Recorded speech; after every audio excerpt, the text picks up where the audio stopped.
Let's talk about the Chapelle Roan situation. The cancellation of Chapelle Roan shows how the American dream is crumbling right in front of our eyes.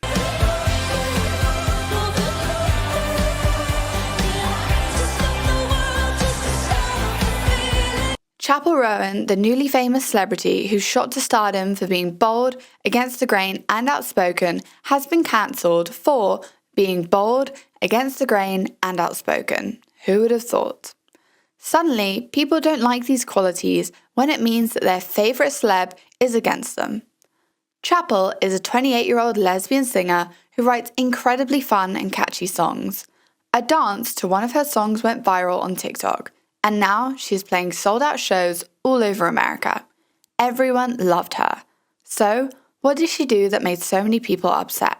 She said she doesn't like Trump, and she doesn't like Kamala. Maybe I'm too British, but isn't that the general consensus on the internet, not just among queer icons? Netizens were outraged, saying that not supporting Kamala is equivalent to supporting Trump. I don't agree with a lot of what is going on with, policies. Obviously, policies of the right, but also some of the policies on the left. That's why I can't endorse. Look, I understand that this political race is as tense as when Trump first ran, and that major human rights issues are at stake. But please, please don't look to any celebrity for genuine guidance. Ever heard the phrase, celebs are just like us? Well, they are and they aren't. They're like us in that they're human, trying to navigate life for the first time, learning and making mistakes along the way. For example, Chapelle. She was just trying to express her frustration that these were her only choices, and we Brits get that. It's frustrating to feel forced to choose between the lesser of two evils instead of someone who genuinely represents us. But celebrities aren't exactly like us. Take Robert De Niro for instance. He's been rallying for Biden and Kamala for years, which seems to be the general liberal opinion.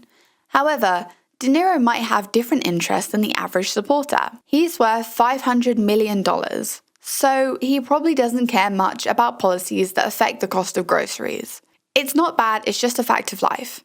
As we become more successful, we become more out of touch. So, while it's easy for him to support Kamala, Chapelle, who is wealthier than the average person, but nowhere near De Niro's level, can admit, I don't know what's going on, but it sucks. And everyone gets annoyed. Just because she has a bit of following, she can't say what many of us are thinking. When will we get a politician who genuinely cares about everyday people and actually gets things done? That's why I can't, put my entire name and my entire project behind one. Because there is no way I can stand behind some of the left's completely transphobic and completely genocidal views. There are huge problems on both. You know what is right and wrong, and so do I.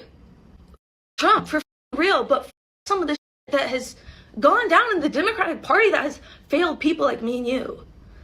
And more so, Palestine.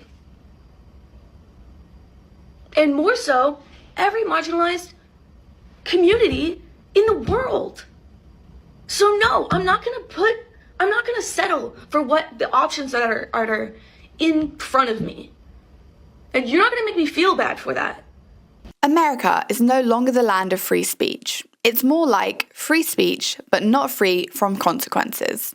The consequences being that no one wants to hear you speak again. It's a country of two parties, neither catering to the average American, with one party seen as the moral choice. Any criticism against that is labelled immoral. Following on from all this drama, Chapelle cancelled her shows, citing mental health concerns. This sparked another debate on social media about whether the younger generation uses mental health as an excuse to avoid commitments. Once again, I see both sides of the argument.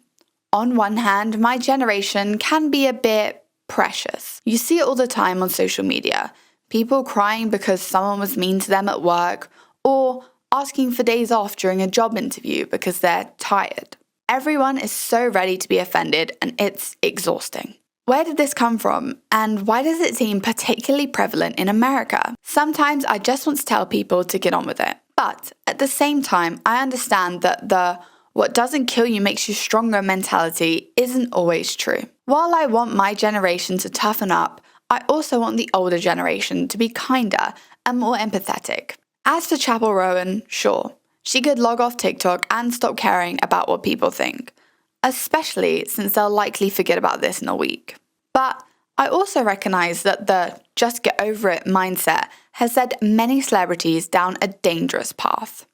It's hashtag free Britney now, but it was the same people calling her crazy and cancelling her years ago. Sometimes people do use mental health too freely as an excuse, but sometimes it's absolutely necessary to acknowledge your limitations to avoid burning out.